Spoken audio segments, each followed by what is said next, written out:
Sir ఎందుకు కావాలా, car ఎందుకు కావాలా నడుగురి రాయి, మీరు రాయుడు రా, ఏం రాస్తారు రాయుడు. ఎంత సోషల్ మీడియాని మిస్యూజ్ చేస్తారో చెయ్యుర్రి. కానీ ఇప్పుడు నడుగురి ధోరణి, సిద్దిపేట ధోరణి, సిరిసిల్ల ధోరణి, గజ్వేల్ ధోరణి, ఇప్పటికన్నా నడుగురి. మామూలు గర్వం ఉండదు ఐఏఎస్ ఆఫీసర్లకు. వీడు ఏంది మామూలుతో ఎగ్జామ్స్ రాసి పాస్ అయినోడాడు. తెలంగాణ ఉద్యమంలో కుటుంబం కూడా చావలేదు. అవును యాటిట్యూడ్ అంటే చాలా. ఇప్పుడు తెలంగాణలో దరిద్రంగా ఉన్నారు. ఉన్నోళ్ళ బిడ్డలు నారాయణ చైతన్య భాష్యం కోతారు, లేనోళ్ళ బిడ్డలు ఎడిపోవాలా. ఈ సన్నాసుల వల్ల మాకేమొచ్చింది? వీడికి రాష్ట్రం మీద ఇష్టం లేకుండా పో. అవును మీరు అన్నట్టు ముఖ్యమంత్రి సీరియస్గా ఉంటే వీళ్ళంతా ఉరుకుతారు కదన్న. కాళేశ్వరంలో ఆఫీసరు 2000 కోట్ల నేనే తయారు చేసిన మొత్తం ఈ ముద్దని మొత్తం ఇంజనీర్ నేను అనుకున్న. కేసీఆర్ ఎంత కొట్టేసిండు, యువరాజ్ ఎంత కొట్టేసిండు. ఇప్పుడు నేను ఆఫీసర్ అంటున్నాను కదా, పక్కన ఉన్నాడు అన్నాడు, సార్ మిస్అండర్స్టాండింగ్ చేసుకుంటాను సార్, బాగా సిన్సర్ అదే సీనియర్ సిన్సర్ అంటే సీనియర్ సిన్సర్ మాకేం పెడుతుందండి. కారం ముద్దల దిందని కాలేజీకి పంపేయాలని నేను అనుకుంటే ఇప్పుడు 50,000 కోట్ల స్కామ్ తీయండి దమ్ముంటే. హైకోర్టు ఎందుకు చెప్పింది, ఎందుకు తీసుకుంటారు 50,000 కోట్లది ల్యాండ్? అది సింగపూర్లో చేసినట్టు మరి మన దగ్గర కుదరదంటారు. ఇప్పుడు నువ్వు అన్నావు కదా, ఇప్పుడు ఎవరెవరైతే రాస్తున్నాడు ఇవన్నీ ఒకసారి చెప్పాను. సన్నాసులని దళితుని ముఖ్యమంత్రి చేసిండా? దేనికి రావాలా మళ్ళా సార్ ఎందుకు కావాలా, కార్ ఎందుకు కావాలా? మళ్ళా సార్ ఎందుకు కావాలా, కార్ ఎందుకు కావాలా? దళితుని ముఖ్యమంత్రి చేసిండా? 3 ఎకరాల భూమి ఇచ్చిండా? డబుల్ బెడ్రూమ్ ఇల్లు కట్టించిండా? కేజీటీపీ విద్య ఇచ్చిండా? ఇంటికో ఉద్యోగం ఇచ్చిండా? ఏదో ఒకటి ఇచ్చిండు చెప్పమన్నారు కదా. రైతు బంధు ఇచ్చినా అంటున్నాడు. 28 లక్షల కోట్లు అండి. రైతు బంధు ఇవ్వకపోతే ఏమిస్తావు నువ్వు? 8,000 కోట్లు 8,000 కోట్లు అండి రైతు బంధు. 8 లక్షల కోట్లు అప్పేం చేసినావు? కూలిపోయే కాళేశ్వరం కట్టిన ఒక్కడు అడిగాడు. ఇప్పుడు ఎవరైతే సార్ కావాలంటున్నాడో, కారు కావాలంటున్నాడో మీరు అడగండి రా. ఎట్లా కూలిపోతున్నది మేడిగడ్డ? మీకు అడిగేవాళ్ళు లేడు. ఒకవేళ నేను చెప్తున్నా కదండి, ఏంది నీ దారుణం? అధికార వ్యవస్థలన్నీ దద్రం ఒక భ్రష్టు పట్టిపోయిన మళ్ళీ ఆ కంపెనీ మళ్ళీ ఇప్పుడు రేవంత్ రెడ్డి సర్కారు కంటిన్యూ. పార్ట్ 2 అంతకులకు తాళాలు ఇస్తారా మీరు? కాంగ్రెస్ ప్రభుత్వం ఏమే సమంత అంటిరి, టెలిఫోన్ ట్యాపింగ్ అంటిరి, శ్రావణ్ రావు అంటిరి, ప్రభాకర్ రావు అంటిరి, యాడున్న భూమండలం పట్టుకత్త అంటే రేవంత్ రెడ్డి భార్య భర్తలు టెలిఫోన్ ట్యాపింగ్ చేసినట్టు మీరు ఈ దుమార్గులు. వీళ్ళు ఎట్లా వస్తారండి? మళ్ళీ కారు కావాలా, సార్ కావాలంటే సన్నాసులు. ఇప్పటికైనా ఇవ్వని సన్నాసు దళితులు ముఖ్యమంత్రి చేస్తే అడుగుమని. ఇప్పటికైనా చలో దళితుని పార్టీ అధ్యక్షుడు చేస్తే అడుగుమని. నమస్తే అండి తెలుగు ప్రజలకు. ఈరోజు మనం కోకాపేటకు వచ్చినాం. ఎప్పుడు వచ్చామన్నాం కదయ్యా, బుల్లెట్ దిగిందా లేదా అనే డైలాగ్ బాగా సూట్ అవుతుంది అన్నకు. అదేవిధంగా చాలామంది డిగ్రీలు, పీజీలు, పిహెచ్డీలు చేస్తారు, బిహెచ్డీలు చదువుతారు. కానీ ఇప్పుడు నేను చెప్పబోయే అన్న జీవితాన్నే చదివిండు, దునియాన్నే దున్ని పడేసిండు. మీ అందరికి తెలుసు, ఫైర్ బ్రాండ్ ఆర్మూర్ ఎమ్మెల్యే పైడి రాకేష్ రెడ్డి అన్న. వాళ్ళ ఇంట్లో ఉన్నాం అన్నతో పాటు. అన్న నమస్తే. నమస్తే వ్యాపారం. నమస్తే అన్న. చాలామందికి మీరు ఇంటర్వ్యూలు ఇచ్చిర్రు, మీ స్టోరీ చెప్పినప్పటికి కూడా ఒక్కొక్క ఛానల్కు సబ్స్క్రైబర్స్ డిఫరెంట్ ఉంటారు, తెలుసుకోవాలనుకుంటారు. కొందరు పీజీలు చేసి పిహెచ్డీలు చేసి నిరుద్యోగులు ఉన్నారు. అసలు పైడి రాకేష్ రెడ్డి అన్న ఏం చదివిండు? అసలు ఇంత పెద్ద అంటే కొన్ని దేశాలే తిరిగినరు. ఒక్కొక్కరు ఈ భారతదేశం కాదు తెలంగాణ దాటే బయటకు వెళ్ళిన వాళ్ళు ఉన్నారు. అసలు ఏందన్న స్టోరీ? మీరు ఏం చదువుకున్నారు? ఏం లేదండి, మామూలు తెలంగాణలో మారుమూల పల్లె, నిజామాబాద్ జిల్లాలో అంకాపురం ఒక మారుమూల గ్రామం. అప్పుడే నక్సలిజం ఎంటర్ అయిన ప్రాంతం. ఇనుపపూట్ల చప్పుళ్ళు, తుపాకీ గుళ్ళ మధ్యన పురుడు పోసుకున్న జీవితం నాది. మంచి ఉన్నత కుటుంబమే, మంచి ఉన్నత రైతు కుటుంబమే. కానీ అనుకోని చిన్నతనంలో అమ్మ చనిపోవడం వల్ల, కొద్దిగా సరైన నిరాదరణ ఉండడం వల్ల, ఫ్యామిలీ ఇష్యూస్ వల్ల ఆ రకంగా మనం సరైన చెప్పేవారు లేరు, సరైన సూపర్వైజింగ్ లేకుండా చదివాను. ఆల్రెడీ కాలేజ్ వరకు చదివాను మోర్తాడ్ అనే గ్రామంలో. అక్కడి నుంచి మా ప్రాంతం నుంచి డిగ్రీ వర్క్ చేశారా? ఇంటర్ చేయగానే మా ప్రాంతం నుంచి అక్కడ ఎక్కువ గల్ఫ్ మైగ్రెంట్స్ ఎక్కువ. అంటే స్కిల్స్ కాదు, అండ్ ఇంటర్నేషనల్ లాంగ్వేజెస్ ఏం అవగాహన లేదు. కాబట్టి తెలుగు మీడియము, తెలంగాణ మారుమూల ప్రాంతము. మా ఊరు మీదకి బస్సులు పోతూ ఉంటాయి, బొంబాయి బస్సులు. బొంబాయి పోయినోడు దుబాయ్ పోతాడు, దుబాయ్ పోతే ఏదో మంచిగా పోతామంటే ఆ రకంగా పోవడం జరిగింది దుబాయ్లో. ఇంకా దుబాయ్లో ఏ వర్క్ మీద దుబాయ్ నేను ఫస్ట్ పోవటము, మాది ఓన్ రెస్టారెంట్ ఉండే అక్కడ. అప్పుడు మా బ్రదర్ ఉండేవాడు, ఓన్ రెస్టారెంట్ ఉండేది. నేను పోవడం క్యాషియర్ వీసా మీద పోయాను. కానీ అక్కడ కూడా పరిస్థితులు కొద్దిగా తారుమారడం వల్ల కొద్దిగా కార్మికుడిగా పనిచేశాను. తర్వాత డ్రైవర్గా పనిచేశాను. ఇంకా కొన్ని రోజుల తర్వాత ఇంకా ప్రపంచాన్ని చూడటము, దాన్ని చాకలింపు చేసుకోవటము, అంతకొన్న 200 దేశాల వాళ్ళు దుబాయ్లో ఉండటము, పోటీతత్వము. అక్కడ పెద్ద జబలాలి అనే పోర్టు వల్ల దేశ విదేశాలకు ఎక్కువ ఎగుమతులు దిగుమతులు జరుగుతాయి. కాబట్టి ఇంకా ఏదో ఒక రకంగా మనం కోటీశ్వరుడు కావాలి. బాగుంది చిన్నప్పటి నుంచి. ఎందుకంటే కొద్దిగా అమ్మ లేనందువల్ల, నాన్న దూరమైనందువల్ల కొద్ది నిరాదరణకు కొన్ని అనాథలాగా ఫేస్ చేసాము. సమాజం నుంచి కొన్ని చీత్కారాలు కావచ్చు, కొద్ది ఇబ్బందికరమైన పరిస్థితులు కావచ్చు. ఆ కసి అనేది బాడీలో బిల్డ్ అయిపోయింది. అంటే ఓన్గానే అంటే బ్రదర్ అంటే అడగొచ్చానా? బ్రదర్ అంటే ఎవరు? అక్కడ ఓన్ బ్రదర్ ఉన్నాడు దుబాయ్లో.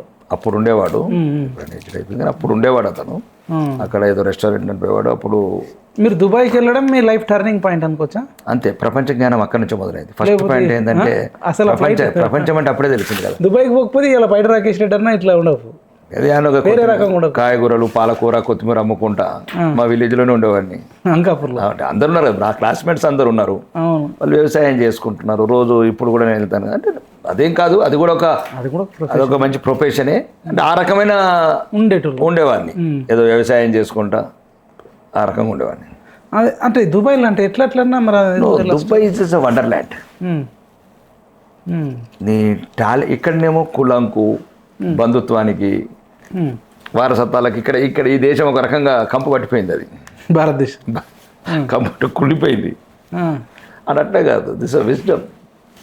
నువ్వెంత కష్టపడితే అంత ముందుకెళ్తావు. ఎవడు నిన్ను కిందికి లాగేవాడు ఉండడు. నీ టాలెంటే నేను ప్రూవ్ చేస్తుంది ప్రపంచానికి. ఆ రకంగా ఎగుమతి దిగుమతి వ్యాపారాలు మొదలు పెట్టడము, అక్కడ ఉన్నప్పుడే ట్రేడింగ్ చేయటము, కొన్ని ఇట్లా జమైకా అట్లాంటి ఇండోనేషియా. ట్రేడింగ్ అంటే ఫర్ ఎగ్జాంపుల్ ఇప్పుడు మా కంపెనీ ఉండేటప్పుడు మేము ఆల్రెడీ ఈ ట్రేడ్ జమైకా, ఇండోనేషియా ఈ స్క్రాప్ కొనటము, అంటే పెద్ద 1000 టన్నుల స్క్రాప్ కొని అమ్మటం. అట్లా అంత ధైర్యం ఎట్లా వచ్చిందన్న? జస్ట్ ఇంటర్మీడియట్ చదివి ధైర్యం అంటే ఏదో ఒక రకంగా ముందుకు పోవాలి. కొంచెం టెన్షన్ భయం లేదు. దుబాయ్ జనరల్గా హైదరాబాద్కి వచ్చి రావాలంటేనే చాలా మంది వణికిపోతారు ఊర్లలోకి వెళ్ళి. ఇంకా ఆ జమాన్లో అయితే ఇంకా ఎక్కువ. నువ్వు ఒకటి చెప్తాను మైపాల్, కరెక్ట్ మీరు అనేది. ఇప్పుడు చిన్నప్పుడు మాకు 1 year అమ్మ చనిపోయింది. మీరు 1 year ఉన్నప్పుడు? నేను 1 year ఉన్నప్పుడు భయం అనేది ఎట్లుంటుంది? ఇంకా పాలు లేవు, కన్నీళ్ళు తాగి పెరిగిన వాడిని. చిమ్మ చీకట్లా భయపడితే కూడా ఎవరిని కౌగులించుకోవాలా? అంటే మీరు తెగించిరేగా? తెగింపు కాదు, అది చరిత్ర. అది నేను మార్చలేను. ఇప్పుడు గతం ఆ రకంగా ఉంది. ఇప్పుడు ఉదాహరణకు చిన్న చప్పుడు వస్తేనే ఒక బిడ్డ తల్లిని కరుచుకుంటుంది. ఏదైనా అలికిడి అవుతాయి, అంటే దాని ఏమంటే మన తెలంగాణలో చప్పుడు అవుతాయి. మరి అట్లాంటిది 1 year బిడ్డకు అనాథన అయిన తర్వాత ఆ భయము, ఆ అరుపులు, ఆ చప్పులతో అట్లా పెరిగా. నీకు ఏం లేదు బాడీలో, దగ్గర తీసేవాళ్ళు లేడు, బుజ్జగించేవాళ్ళు లేడు. చాలామంది తల్లి తండ్రి ఉండి సపోర్ట్ చేసి వెనకాల నుంచి పుజ్ చేసినా లివ్వరు. అసలు పొద్దున బెడ్ మీదకి వెళ్ళి వేస్తేనే కష్టం అనుకునే రోజులలో, కష్టం ఈ రోజులలో. అట్లాంటి పరిస్థితులల్లో అయ్యేది ఘటము, బాల్యం అంతా బాధలమయము. తెలుసుకోవచ్చు అని అమ్మ ఎట్లా చనిపోయిందని మీరు తర్వాత? అప్పుడు అమ్మకి వెళ్తూ బాగాలేక, అంటే చిన్న వయసు 1 year, ఆ గ్రామీణ ప్రాంతాల్లో సరిగ్గా సౌకర్యాలు ఏముండవు. అదొక దురదృష్టకరమైన ఘటన. అది నాకు ఒక్కడికే కాదు, ప్రపంచంలో చాలా మందికి జరుగుతుంది. కానీ దాన్ని ఎలా ఎదుర్కొన్నాము, ఎలా ముందుకెళ్ళినాము అనేది ఇంపార్టెంట్. గతంని తలబడటం అనేది ఇంకా గతమే, గతాన్ని మార్చలేం. గతాన్ని నుంచి ఏదో ఒకటి కొన్ని మనకు సంబంధం లేని ఇష్యూస్ ఉంటాయి. దానివల్ల ఆ మొండితనం ఇంకా ముందు నుంచి వచ్చింది. మా మామ కూడా అప్పుడే 1 year ఉన్నప్పుడు, 2 years ఉన్నప్పుడు సర్పంచ్ అయ్యింది ఆయన 1970లో. అందరూ నా వాళ్ళే, కానీ ఎవరు నా వాళ్ళని కనబడేవాళ్ళు కాదు.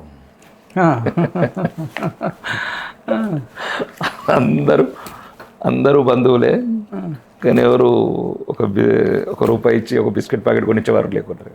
మరి కాదు, అక్కడ ఉండి మీరు డబ్బులు ఎవరికి పంపించేది ఇండియాకు? అప్పుడు మా నాన్న ఉండేవాడు. అంటే నాన్న తర్వాత ఒక 2 years తర్వాత మళ్ళీ పంపించకుండా కొన్ని కంటే నా ఫ్రెండ్స్ ఇన్వెస్ట్మెంట్ చేయటము, భూములు కొనటము, డబ్బు ఏదో ఒక రకంగా చేయాలి కదా ఎవరైనా సరే, ఇన్వెస్ట్మెంట్ చేయటము. ఆ రకంగా మళ్ళీ 96 నుంచి రెడ్ శాండర్స్ వ్యాపారం మొదలు 96 అంటే 98లో ఫస్ట్ ఎక్స్పోర్ట్ ఏమో చేసినాం జపాన్ ఫస్ట్ ఎక్స్పోర్ట్. అంటే ఏదో రకంగా కొత్త రకంగా చేయాలా, ఎవరు చేయండి చేయాలా, అంత రిస్క్ ఎట్లా? రిస్క్ ఉన్నది, గవర్నమెంట్ యాక్షన్ పెడితే కొంటాం. అది రిస్క్ అనిపిస్తుంది చూడ్డానికి, దూరంకి వెళ్ళి చూస్తే చూడ్డానికి. ఇప్పుడు చిన్నదైనా షాప్ పెట్టాలంటేనే వణికిపోతారు. మొన్న కరోనా టైంలో షాపులు పెట్టి లాస్ అయిన వాళ్ళు ఎంతో మంది ఉన్నారు. 5 లక్షలు, 10 లక్షలు, 20 లక్షలు పెట్టి ఇప్పటికీ ఆ వడ్డీలు నేర్పలేక తిరిగే వాళ్ళు. అట్లా మీకు ఏం భయం వేయలేదు? అంటే ఏముంది, ఇప్పుడు మేము కాలేజ్ చదివేటప్పుడు కాలేజ్ గోడల మీద ఉండేది, పోరాడితే పోయేది ఏమి లేదు, బానిస సంఖ్యలో తప్ప ఇంకా మాకు ఉన్నది ఏమున్నది. ఇప్పుడు మా దగ్గర మా నాన్నలు మా తాతలు ఏదో లక్షల కోట్లు ఏమి ఇయ్యలేదు, మాకు 1000 కోట్లు ఏమి ఇయ్యలేదు. ఏదైతే భూమి ఇచ్చిండ్రు, ఎంత ఇచ్చారన్న భూమి ఎంత ఇచ్చారు తెలుసుకోవాలి. భూమి అప్పుడు ఒక 5-6 acres ఉండేది, తక్కువనే. మళ్ళీ అప్పుడు పంటలు కూడా ఎక్కువ పండలేదు. అంటే మొత్తం అంటే అదే కొద్దిగా మా నాన్న మేము ఒక రకం ఇబ్బందికరం, పెద్ద కుటుంబమే మా పెద్దనాన్న వాళ్ళకి. ఇట్లా మా అమ్మ చనిపోవడం వల్ల ఒక రకమైన ఇబ్బందులకు వెళ్ళింది. ఒక 8-10 ఎకరాలు ఉండేది, ఒక ఇల్లు ఉండేది మంచిగా. కానీ ఏమున్నా కానీ మామూలు తెలంగాణ పల్లెల్లో అప్పుడు ఇటువంటి నీటిపారుదల సౌకర్యాలు లేవు, ఏమీ లేవు. అక్కడ ఉన్న పరిస్థితులు వేరు.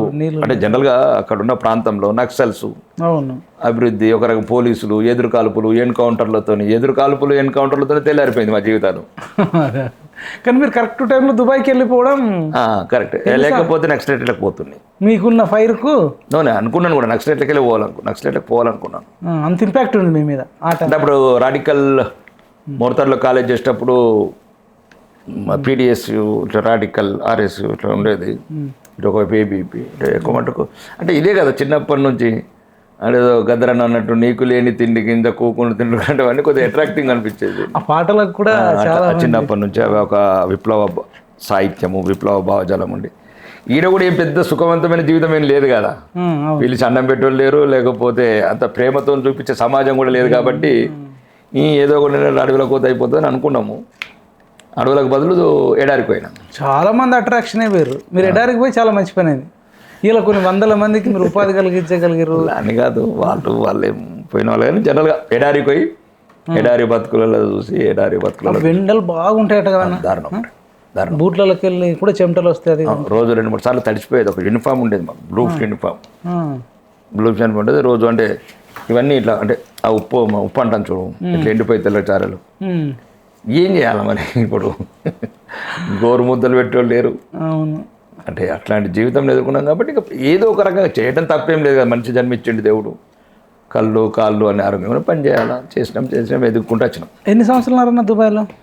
దుబాయ్లో నేను ఒక 6 years ఉన్నా.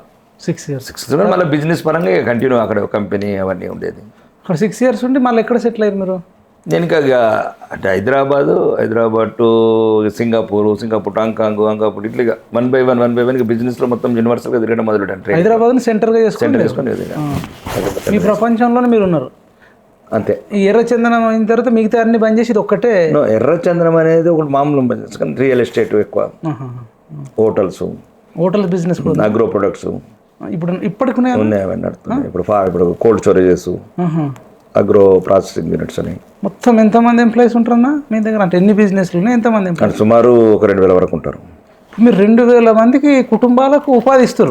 వేరే చందనం కావచ్చు, అవి కావచ్చు, ఇవి కావచ్చు, ఏదో ఒక రకంగా డైరెక్ట్ ఇండైరెక్ట్గా 2,000 మందికి ఉపయోగపడుతున్నాం.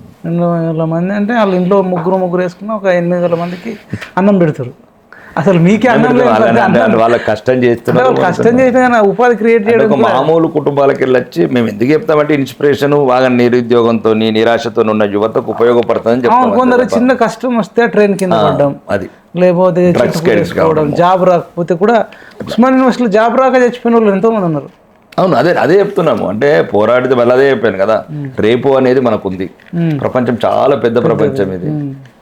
ఇక్కడ పక్కనే ఈ గల్లీలు చూసి విలేజ్లు చూసి ఇదే మన ప్రపంచం అనుకుంటే కాదు.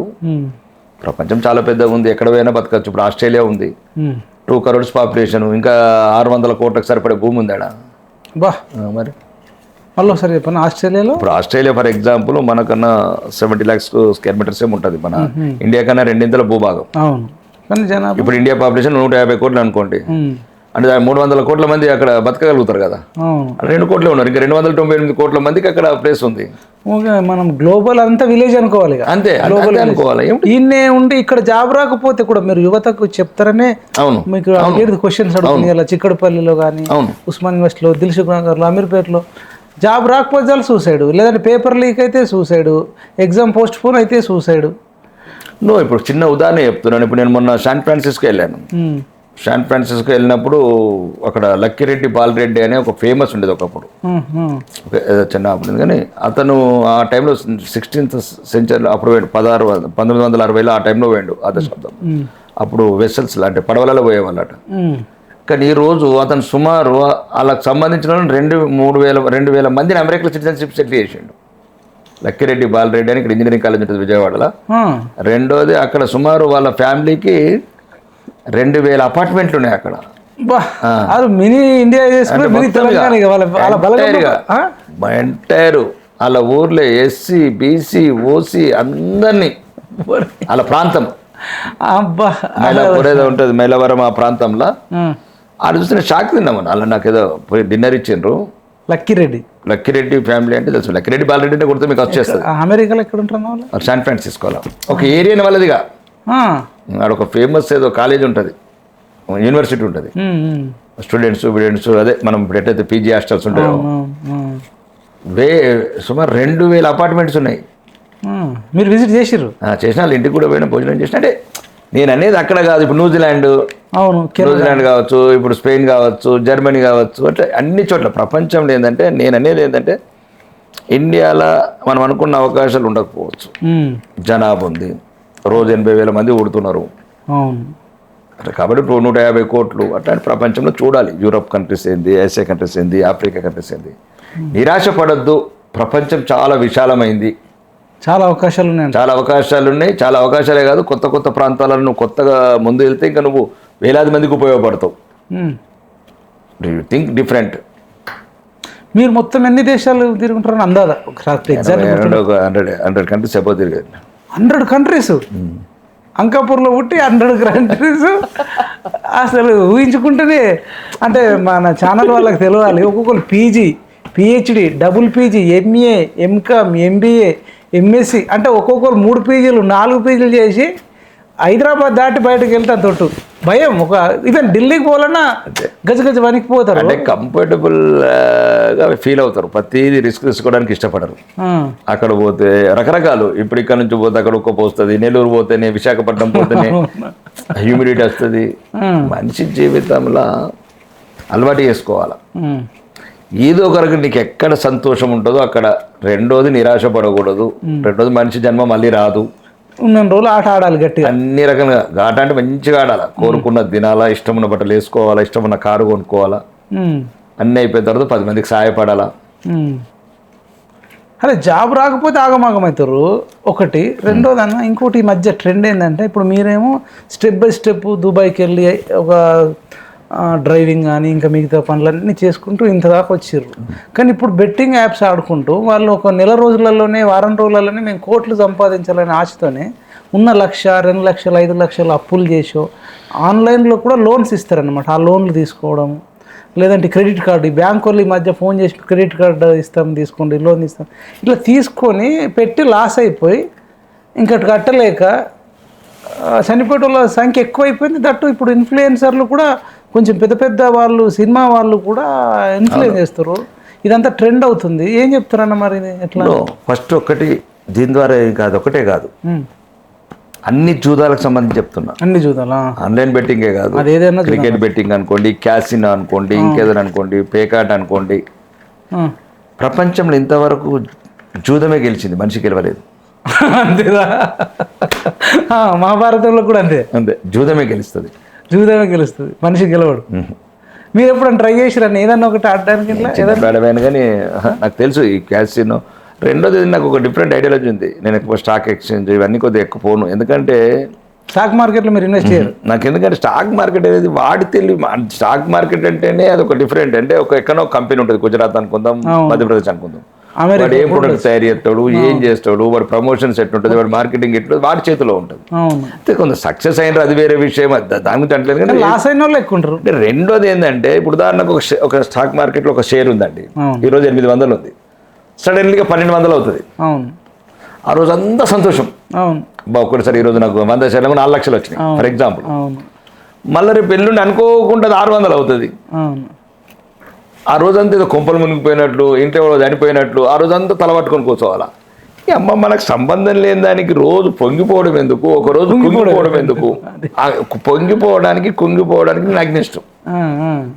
మంచిగా ఉండాలి జీవితం అంటే నా అభిప్రాయం అది. మీ అభిప్రాయం? ఇప్పుడు ఉదాహరణకు ఈరోజు 1000 రూపాయలు ఉంది ఒక షేరు, అనుకోకుండా ఈరోజు ఏదో స్టాక్ ఎక్స్చేంజ్ మార్కెట్ పెరిగింది, జపాన్ ఏదో వాడేదో చెప్తాడు, ఇక యుద్ధ మేఘాలాగినాయి, ఉక్రెయిన్, రష్యా వారం ఇట్లా తగ్గింది, లేదు నరేంద్ర మోడీ ఏదో పథకాలు తీసిండు అంటే ఫర్ ఎగ్జాంపుల్.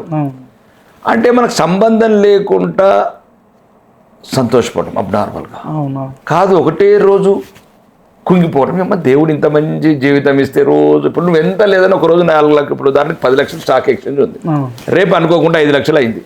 ఇక అన్నం తినబుద్ధి కాదు, మంచి కూర పెట్టగానే రుచి రాదు, బయటకు పోదాం ఫ్రెండ్ ఏదైనా పిల్లలు రాను రా ఈరోజు అంటే టోటల్గా మూడు అప్సెట్ అయి ఉంటావు. నీకు సంబంధం లేదు, మళ్ళీ నీ చేతిలో నువ్వు అందులో పెంచుటోడో కాదు తగ్గించోడు కాదు. అవును, వేరే వాళ్ళ చేతిలో అప్పచెప్పినట్టు. కాబట్టి నిలబడి మంచిగా నిలకడగుండి నీళ్ళు తాగితే బాగుంటుందని నా అభిప్రాయం. పరిగెత్తి మీకు 100 దేశాలు తిరిగారు దాదాపు. ఏ దేశంలో ఎక్కువ మంచిగా అనిపించింది అంటే విద్య పరంగా కానీ, వైద్య పరంగా కానీ, డిసిప్లిన్ పరంగా కానీ, మంచి న్యాచురల్ని ప్రకృతిని కాపాడే విషయంలో కానీ? అంటే ఒకటి రెండు ఉంటుంది. ఫస్ట్ మన దేశానికి కొన్ని దేశాలకు చాలా, ఇప్పుడు ఫర్ ఎగ్జాంపుల్ గల్ఫ్ ఉంది, ఫర్ ఎగ్జాంపుల్ యూరోప్ ఉంది, ఇండియా ఉంది. ఇప్పుడు ఇక్కడ మంచి ఏసీ బస్ స్టాప్ కట్టినాం అనుకోండి, ఏడ ఇప్పుడు నెక్లెస్ రోడ్లో మంచి, అంటే ప్రభుత్వం మంచిగా చేస్తుంది. ఇప్పుడు ఇప్పుడు మైండ్ స్పేస్ కాడ అక్కడ ఇక్కడ కొన్ని బస్ స్టాప్లు ఏసీ బస్ స్టాప్లు అవి కట్టారు, అవి పనిచేయాలి. ఇప్పుడు ఒక్కడు పోయి ఆడు జులుని పోతాడు, ఒక్కడు పోయి మాణిక్ చంద్ ఉంపుతాడు. అంటే ఒక ఇంటర్నేషనల్ ఫెసిలిటీస్ ఇచ్చినాము. ఫర్ ఎగ్జాంపుల్ అంటే ఒక రకంగా మనం కాపాడుకోవాలా ఈ రకం. అంటే ఫస్ట్ వాడికి ప్రేమ లేదు, వాడి దేశం మీద భయం లేదు. రెండుట్లో ఏదైనా ఉండాలా, దేశం మీద ప్రేమ ఉండాలా, చట్టాల మీద భయం అని ఉండాలా. అది చట్టం అంటే భయం లేదు, భయం లేదు, భక్తి లేదు, భక్తి లేదు, రెండిట్లోనే ఏదైనా ఒకటి ఉండాలా. ఇప్పుడు అదే సౌదీ అనుకో, అడుమాలంటే భయం, అంటే పెనాల్టీ లేకపోతే శిక్ష. రెండోది యూరోప్ అనుకో, వాడికి ప్రేమ వాడి దేశం అంటే బాగా. యూరోప్ అంటే అన్ని ఇంగ్లాండ్, స్పెయిన్ అనుకోండి, గ్రీస్ అనుకోండి, నేను అనుకోండి ఈ ప్రాంతానికి ఫర్ ఎగ్జాంపుల్ చెప్తున్నాను. కొన్ని ఇంకా మీకు మంచి కంట్రీ చెప్తున్నాను, గ్రీస్ లాంటి, నార్వే లాంటి, జీరో క్రైము ఇట్లా. అంటే నేను అనేది ఎందుకు అంటున్నా అంటే వాడికి వాడి దేశం అంటే ప్రేమ, భక్తి. సౌదీలనేమో, దుబాయ్లనేమో అంటే ఖతార్ లాంటి భయము. భయం. మన దగ్గర భయము లేదు, ప్రేమ లేదు, రెండు లేవు. అవి తగలబడ్డది ఇప్పుడు దేశం. అంటే మీకు నచ్చిన దేశం ఏంటంటే? నాకు చాలా, ఎందుకంటే నాకు న్యూజిలాండ్ పీస్ఫుల్గా ఉంటుంది. ఎందుకన్నా అందా? ఎందుకంటే చాలా బాగుంటాయి అక్కడ, ఐలాండ్స్ విలాండ్స్ అంటే ఒక మరో ప్రపంచం లాంటివి ఉంటాయి కొన్ని. న్యూజిలాండ్. రెండోది సింగపూర్ లాంటి చోట కూడా చాలా నీట్గా ఉంటుంది.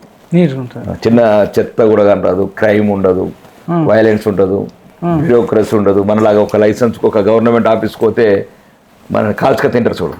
అవును, అంటే కాల్చుక తింటారు. దాని తెలంగాణ పదంలో చెప్పాలంటే ఇప్పుడు ఒక గవర్నమెంట్ ఆఫీస్లోకి పోయినా మాకు వాడికి ఉంటుంది ఒక, అంటే గవర్నమెంట్ ఉద్యోగులు 90% అట్లనే ఉన్నారు. అంటే ఉద్యోగం రాకముందు ఒక రోజు ముందు చూడు, ఉద్యోగం వచ్చినాక మనిషిని చూడు. అంటే అంటే ఇట్లా చూస్తే ఇట్లా 100 విశ్వరూపం లాగా కనబడతాడు. ఇక నేను పుట్టికి 35 ఏళ్ళ దాకా దొరికినరా మీరు నాకు దోసుకుంటేందుకు. మీరు టోటల్ ఒకటే రోజులో డిఫరెంట్ మారిపోతాడు. మేము అందరిని చూస్తాం, నిరుద్యోగులను చూస్తాం, కష్టపడే ప్రైవేట్ ఉద్యోగులను చూస్తాం. ఇప్పుడు అదే ఫర్ ఎగ్జాంపుల్ సెక్రటరీ చెప్తున్నాను, ఇప్పుడు అదే ఎమ్మెల్యేగా చెప్తున్నాను. మామూలు గర్వం ఉండదు ఐఏఎస్ ఆఫీసర్లకు. బాబు నేను పోయిన ఒక ఐఏఎస్ ఆఫీసర్ దగ్గరికి, ఆరుమూరుకెళ్ళి వచ్చి ప్రత్యేకంగా పోయిన ఒక ఐఏఎస్ ఆఫీసర్ తిని లోపలికి వెళ్ళి బయటకు వస్తలేడు, యాంటీ రూమ్లోకి వెళ్ళి. అంటే ఒక శాసనసభ్యుని నేను. మీ పట్లనే అట్లా ఉండదు అంటే వాళ్ళకి పేద ప్రజలు ఎట్టుంటారు దుర్మార్గులు. అంటే వాళ్ళు ఏదన్నా రాజులాగా అనుకుంటారా? రాజు కూడా మంచి రాజులు ఉన్నారు. వీడు ఏంది మామూలుతో ఎగ్జామ్స్ రాసి పాస్ అయినోడాడు. అవును, నువ్వు సర్వీస్ చేయడానికి వచ్చినావు. నో వాడు వేసింది ఏంది, మేమన్నా ప్రజల కాళ్ళు మొక్కినాం, ప్రజాస్వామ్యంలో అయ్యా మేము మమ్మల్ని గెలిపిస్తే మీకు చేస్తామని అన్నాము. మాకు ప్రజల పట్ల రెస్పాన్సిబిలిటీ ఉంటుంది. అంటే ఎందుకంటే మేము కమిట్మెంట్ ఇచ్చినాం కాబట్టి రాజకీయ వ్యవస్థలో. నీకేంది అశోక్ నగర్ కావచ్చు, ఢిల్లీలో కావచ్చు, కొద్దిగా కాంపిటేటివ్ ఒక 4 బుక్కులు మంచిగా చదువుకున్నావు, ఒక గంట సేపు టైం ఎక్కువ పెట్టి ఇంట్రెస్ట్గా చదువుకున్నావు, వచ్చినావు, తప్పేం లేదు. మళ్ళీ నువ్వేం ఆర్మీలో పాల్గొనలేదు, నువ్వు ఈ తెలంగాణ ఉద్యమంలో నీ కుటుంబం కూడా చావలేదు. అంత యాటిట్యూడ్ ఎందుకంటారు? అది మంచిగా ఉంటే ఓకే, మంచిగా ఆఫీసర్లు ఉన్నారు, చాలా మంచి ఆఫీసర్స్ ఉన్నారు. ఇప్పుడు మీరు అనేది యాటిట్యూడ్ చూపించే ఆఫీసర్ల గురించి. అవును, యాటిట్యూడ్ అంటే చాలా. ఇప్పుడు తెలంగాణలో దరిద్రంగా ఉన్నారు. ఇప్పుడు నేను 2 గురించి చెప్తున్నా, పేర్లు చెప్పాను. నిన్న చెప్తున్నా, నిన్న మధ్యాహ్నం 45 నిమిషాలు ఉన్నా బయట, మిమ్మల్ని వెయిట్ చేయించారు, రాలేదు బయటికి వాడు. అంటే రీజన్ ఏంది? మస్తీ అహంకారం. 35 ఏళ్ళ దాకా సర్వీస్ పోదు, ఏ గవర్నమెంట్ వచ్చినా చెంచా కొట్టి మంచి ఉన్నతమైన పోస్టులు కొడతాం, కోట్ల కొద్ది లంచాలు తీసుకుంటారు. అదే కదా మస్తీ కొవ్వు. ఆ డబ్బులు వచ్చింది. నేను ఒక పబ్లిక్ రిప్రజెంటేటివ్కు నేను పోయింది ఏంది, ఒక కాలేజు మా ప్రాంతంలో ఒక దొంకేశ్వర్ అనే కాలేజ్ ఉంది, అది జూన్ వస్తున్నది. పేద పిల్లలు డ్రాప్ అవుట్స్ అవుతున్నాయి, బీడీఎల్ కార్ఖానలకు కాలేజీలకు పెట్టు కార్ఖానలకు పోతున్నారు. వీడికి ఏం తెలుసు సన్నాస్? అసలు వాడు ఎన్నడన్నా ఊరికి వచ్చిండా? మా బిడ్డలు మా దగ్గర డ్రాప్ అవుట్ 60%. అవును. కాలేజ్ అని అందరికి నేను అది అసెంబ్లీ చెప్పాను కదా, ఉన్నోళ్ళ బిడ్డలు నారాయణ చైతన్య భాష్యం కోతారు, లేనోళ్ళ బిడ్డలు ఎటు పోవాలా? అది మీరు అసెంబ్లీలోనే మా మారుమూల పల్లెలు దొంకేశ్వర అనే గ్రామం ఒక 20 గ్రామాలకు జూనియర్ కాలేజ్ అవుతుంది. జూన్లో స్టార్ట్ చేద్దామంటే ఫీజిబిలిటీ రిపోర్ట్ వచ్చింది, అన్నీ వచ్చింది. అస్సలు తిరిగాం, ఇప్పటికి 20 సార్లు పోతాయి. నిన్న పోయి బతిమలాడదామంటే వాడు బయటికి రాడు 45 నిమిషాల దాకా.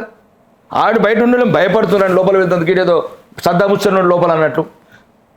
ఆఫ్టర్ పబ్లిక్ ఎంప్లాయీ అంటే అంత గర్వం, అంత ఆకారం వచ్చింది. ఇలా సంగతి తర్వాత ఉన్నది, ఇక సరైన సమయంలో చదువుతాము. మొన్న అంటే ఇప్పుడు నేను అనేది ఏంటంటే వీళ్ళు తెలంగాణ ఉద్యమంకి ప్రాణాలు కోల్పోయిన గారు ఇలా కుటుంబాలలో. అట్లనే మేము శంకరమ్మ లాంటి వాళ్ళు కాలు మొక్కుతాం మేము. అదే ఉద్యమం శ్రీకాంత్ సార్ తల్లికి కావచ్చు, కృష్ణ అంటే ఎవరైనా ఈ తెలంగాణ ఉద్యమంలో 1200 మంది బిడ్డలు ఆత్మార్పణ చేసిన బిడ్డలు ఉన్నారు, వాళ్ళు మాకు స్వతంత్ర సమర యోధులు. ఈరోజు తెలంగాణ ఈ సన్నాసుల వల్ల మాకేమొచ్చింది? వీడికి రాష్ట్రం మీద ఇష్టం లేకుండా పో, అటు పో, అస్సాము అటు ఇటు నువ్వు, మధ్యప్రదేశ్, రాజస్థాన్, బీహార్ పో. ప్రేమ ఉండాలంటారు, చేయాలి కంపల్సరీ. నువ్వు ఇక్కడ ఈ సర్వీస్ నువ్వు సెలెక్ట్ చేసుకున్న తర్వాత తెలంగాణని, తెలంగాణ ప్రజల మీద ప్రేమ ఎందుకు ఉండకూడదు నీకు? అసలు ఎవడివి నువ్వు? ఎవడివి? ఎక్కడ పుట్టినావు? ఎక్కడ ఎగ్జామ్స్ రాసినావు?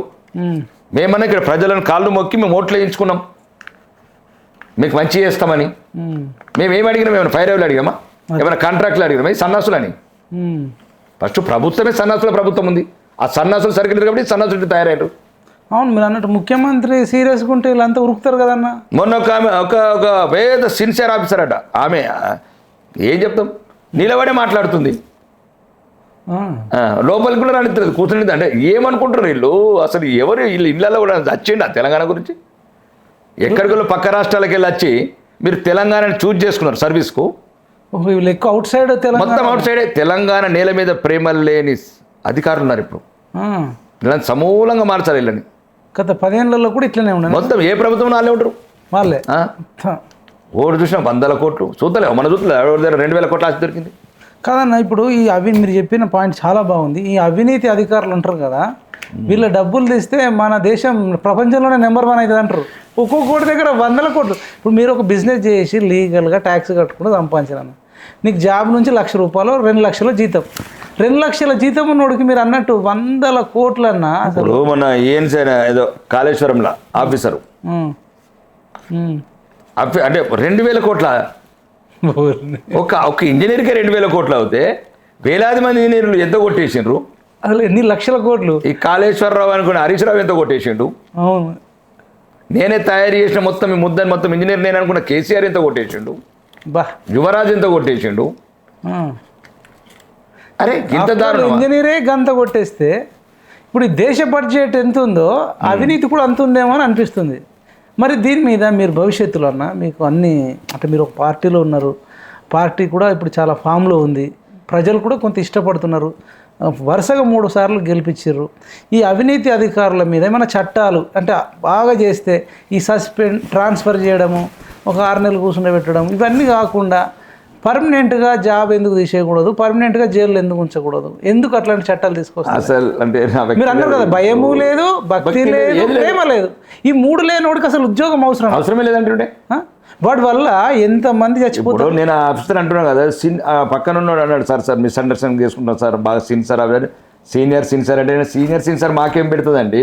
అది మాకు మా మారుమూల పల్లెలల్లో మీలాగా గోరు ముద్దలు తింటలేరు, కారం ముద్దలు తిని పెరుగుతున్నారు. వాళ్ళు కాలేజీకి పంపించాలని నేను అనుకుంటున్నా, కారం ముద్దలను తిన్న కాలేజీకి పంపించాలని నేను అనుకుంటే, మీలాగా గోరు ముద్దలు వెండి చెంచాలలో పుట్టి వాళ్ళ తాత అయ్యేసు, వాళ్ళ తండ్రి అయ్యేసు, మాకేం సంబంధం అండి? అలా తండ్రి తాతలు ఏమన్నా మా తెలంగాణ ఉద్యమానికి పాటుపడ్డారు? 69లో సచ్చిండ్రా? ఏదైతే అందరూ సమానమే కదా. నేను అనేది కనీసం శాసనసభ్యుడికి చెప్పండి, ఏం చెప్తాం? మేము కొన్ని లక్షల మందికి ప్రజాప్రతినిధులం. అవును, ఎంతో మందికి మీకు బాధలు చెప్తారు, వాళ్ళ విషయం. నువ్వు ఆ ఉద్యోగం ఉంటే నీకు రెస్పెక్ట్ కదా, అంతే. మామూలు రోడ్డు మీద ఉంటే నీకెవరు ఇస్తారు రెస్పెక్ట్? ఇప్పుడు నువ్వు కలెక్టరో ఐఏఎస్ ఆఫీసర్ అనుకుంటేనే నీకు గౌరవం ఉన్నది. అదే అంటే మేము మిమ్మల్ని గౌరవించాలా, మీరు మమ్మల్ని గౌరవించాలా? మేము ఏదన్నా ఫైర్ అవ్వలేక వచ్చినాము, చేయని పనులు చేయమంటున్నాము, ఏదైనా ల్యాండ్ ఇప్పుడు కదా ల్యాండ్ మాఫియా లాగా మాకు కోకపేట ల్యాండ్ రాసివ్వండి, లేకపోతే ఆరు రాసివ్వండి, రాయేజ భూములు రాసివ్వు. మరి దమ్ముంటే ఏమంటున్నా ఆఫీసర్లకు? ఇప్పుడు 50,000 కోట్ల స్కామ్ తీయండి దమ్ముంటే. హైకోర్టు ఎందుకు చెప్పింది, ఎందుకు తీసుకుంటున్నారు 50,000 కోట్లది ల్యాండ్? అందరు మంచి చాలా మంది ఏమనుకుంటారు అంటే రాజకీయ నాయకులే దుర్మార్గులు అనే లైన్ ఉంది, కానీ నాకు కూడా చాలా మంది చెప్తున్నారు నా కేంద్రం నుంచి కూడా అధికారులలో కూడా అత్యంత దుర్మార్గులు కిరాతకులు ఉన్నారు. ఫైల్ ఇట్లనే కింద పెట్టి ఏడిపిస్తారట కదా. రేట్లు ఈడన 5 ఏళ్ళు ఉంటాడు, ఆడు 35 ఏళ్ళు ఉంటాడు.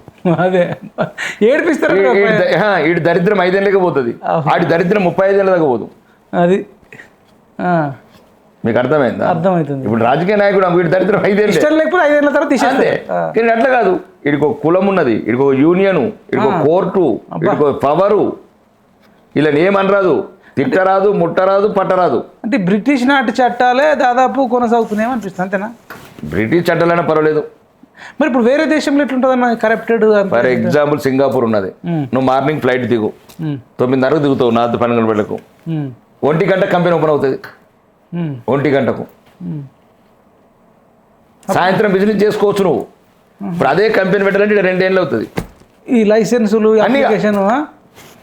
లైసెన్స్ కానీ ఒకసారి గౌరవనీయ ప్రధానమంత్రికి బాగా థ్యాంక్స్ చెప్పాలి. ఒకరోజు ఒక మాట అన్నాడు, అంటే ఈ ఐఏఎస్ వీళ్ళందరూ మీటింగ్లో సెక్రటరీస్ వీళ్ళందరూ, మీరు ఈ దేశంలో ఏం ఇన్సెంటివ్స్ ఇచ్చే అవసరం లేదు, పారిశ్రామికవేత్తలు కావచ్చు, ఇండస్ట్రీ కావచ్చు, ఎంటర్ప్రినర్స్ కావచ్చు, ఎవరికైనా కానీ మీరు పెద్ద ఇన్సెంటివ్స్ సబ్సిడీ ఇచ్చే అవసరం లేదు.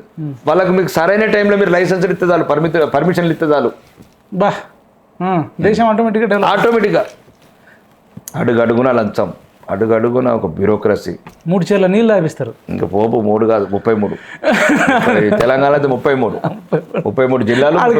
అందుతేనే వాడు ఇప్పుడు లంచం ఇచ్చి తీసుకున్నాడు, రేపు మళ్ళీ కల్తీ చేయాలి, అంతే కదా. మంచి ఆఫీసర్లు ఉన్నారండి ఇప్పుడు. నేను ఎందుకంటే కరప్టెడ్. ఇప్పుడు బుర్ర వెంకటేశ్వర సార్ లేడు ఇప్పుడు పబ్లిక్ సర్వీస్ కమిషన్ కూడా, అట్లాంటి ఆఫీసర్లు కావాలా. మంచి వాళ్ళు ఉన్నారు అంటారు, చాలా మంచి ఉన్నారు. ఇప్పుడు సంగీత సత్యనారాయణ లాంటి వాళ్ళు ఆప్యాయతగా మాట్లాడి ఒక సమస్యల పట్ల రెస్పాండ్ అయ్యే విధానం చూశాను కదా. అంటే నాకు ఎవరో తెలియదు, అంటే నేను పోయినాను ఓఎస్డీలో. ఇప్పుడు బుర్ర వెంకటేశ్వర గారు ఎవరో నాకు తెలియదు, మన రాజకీయాలకు వచ్చినా మొన్న వచ్చినాకనే తెలుసు. కానీ నేను ఒక 20 సార్లు పోయినా ఇంటిగ్రేటెడ్ కాలేజ్ గురించి. సార్ ఆయన అన్నాడు, అరే ఫస్ట్ టైం చూస్తానండి ఇంత ఫ్యాషనేట్ ఎమ్మెల్యేని, పేదల గురించి ఇంతగానము తాపత్రయపడుతున్నారు. అంటే వాళ్ళు చేసారు, మొత్తానికి ఏదో రకంగా హెల్ప్ చేసారు. ఇప్పుడు ఒక ఎస్సీ హాస్టల్ ఉండే మా సంగీత వారికి నేను రిక్వెస్ట్ చేశాను, మేడం ప్లీజ్ మేడం దళితులు ఫైల్ తొందరగా ప్రాసెస్ చేయడము, సీఎంతో సంతకం పెట్టించడము. రైట్. అయితే సింగపూర్లో చేసినట్టు మరి మన దగ్గర కుదరదు అంటారు, కొంత అంతగానం కాకుండా కొంత. ఇప్పుడు మీరు వితిన్ ఫ్రాక్షన్ ఆఫ్ గంటలలో అయిపోతుందని చెప్పారు, అట్లాంటిది 1 monthలో అన్న 15 రోజుల్లో అయ్యేటట్టు రేపు భవిష్యత్తులో ఏడైతుంది? అధికారులందరికీ మోకీలలో భూములు కావాలా, ఒక బెడ్ల భూములు కావాలా. ఈ బిజినెస్ మ్యాన్లతో పోటీ పడుతారు అంటారు. బిజినెస్ మ్యాన్ పర్వాలేదు, వాడికి బీపీ షుగర్ తొందరగా చచ్చిన దగ్గర రాదు. అంతే, అవును. ఎందుకంటే బిజినెస్ రోజు టెన్షన్, అని సంవత్సరం కంపెనీ ప్రాఫిట్ తీసుకెళ్ళాలా, వాడికి ట్యాక్సెస్ పే, ఏం ట్యాక్సెస్ లేవు కదా. అంత రాంగ్ రూటేనే, అంత రాంగ్ రూట్, వాళ్ళు కోరుకున్న రూటు. మంచి బ్రీట్ కేసులు తీసుకొచ్చి ఇస్తారు అసలు. మరి ఇలా మీద ఎట్లా శిక్షలు ఇప్పుడు కాదన్నా గుండె దొరక్కపోతుంది చెప్తుంటే. వీళ్ళ అరాచకం వెనకాల, వీళ్ళ టైం వేస్ట్ వెనకాల కొన్ని వేల మంది ఆర్ధనాదాలు, చావులు కూడా ఉన్నాయి. ఇప్పుడు సరైన సమయంలో ఫైల్ మీద సంతకం పెట్టకపోతే అక్కడ కాంట్రాక్టరో లేదా సబ్ కాంట్రాక్టరో లేదంటే అక్కడ కింద ఉన్న 82 ఫైళ్ళు ఉన్నాయంటే, మీ 82 ఫైల్ నా కాన్స్టెన్సీ, నా కాన్స్టెన్సీ 82 ఫైళ్ళు ఉన్నాయి. మరి ఇట్లా 16 నెలల నుంచి జరుగుతున్నా. ఒక మోడిఫికేషన్ ఇప్పటికి బట్టి విక్రమార్క దగ్గరికి 20 సార్లు పోయినా, వాళ్ళ ఆఫీస్కి 20 సార్లు. నిన్న కూడా వెళ్తున్నారు.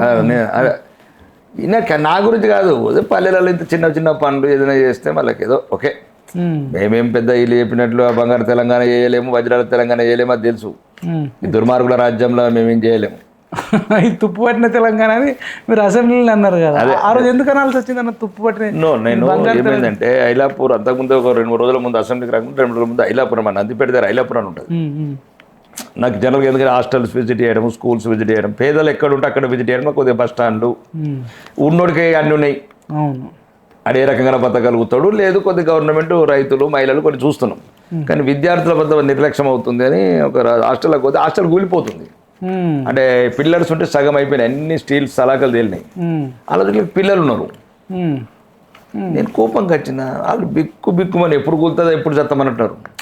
వాళ్ళ ముఖాలు చూస్తేనేమో అసలు పేద బిడ్డలు. ఎవరు రెండుకి ఎడరేవాడు, ఇటు ప్రభుత్వం పట్టించుకుంటలేదు, అటు పేరెంట్స్ పట్టించుకుంటలేదు. ఎట్లా అయిపోయారు ఈ కర్మ అనుకొని ఆ రోజు ఆ బాధ ఆవేదన ఇంకా అప్పుడే అసెంబ్లీలో మాట్లాడితే నిజంగానే 8 లక్షల కోట్లు అప్పు తెచ్చిండ్రు, 20 లక్షల కోట్ల బడ్జెట్ అయిపోయింది, బంగారు తెలంగాణ అంటున్నారు. మరి రండి అందరిని అన్నయ్య ఐలాపూర్ రండి, దళితుల హాస్టల్ ఉన్న వాళ్ళైతే ఎవరు ఉండరు అక్కడ. ఎందుకుంటాడు కాబట్టి ఆవేదన అట్లా తుప్పు పడిన తెలంగాణ, బంగారు తెలంగాణ అన్నప్పుడు ఈ మధ్యన గవర్నమెంట్ శాంక్షన్ కూడా చేసింది హాస్టల్. పోరాడాల, ప్రజల పట్ల పోరాడాల, లేని సామాన్య ప్రజల పట్ల పోరాడాల. రాజకీయం అనేది పదవులు అనేటి మనం ఏదో అనుభవించడానికని కొందరు అనుకుంటున్నారు. మేము పుట్టినమే రాజకీయం చేస్తామని కొందరు అనుకుంటారు.